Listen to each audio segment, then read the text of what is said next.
kog limpyo. Worth it lang ang kapoy. Kapoy pero limpyo na kaayo. See?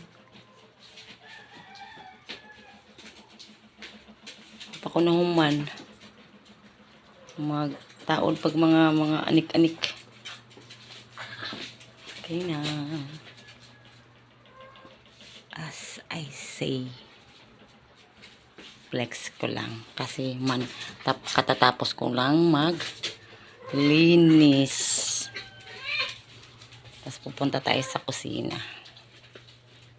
Nag-iinit ako ng ulam namin tanghalian. Here.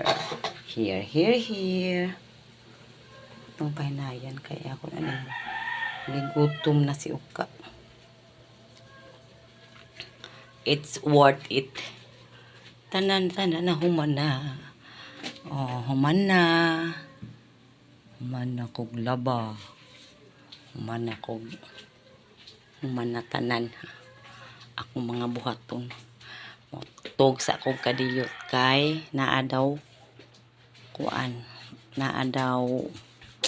sani naay prosesyon kay na may pista gamay diri sa mua pero dili gud ako nga pista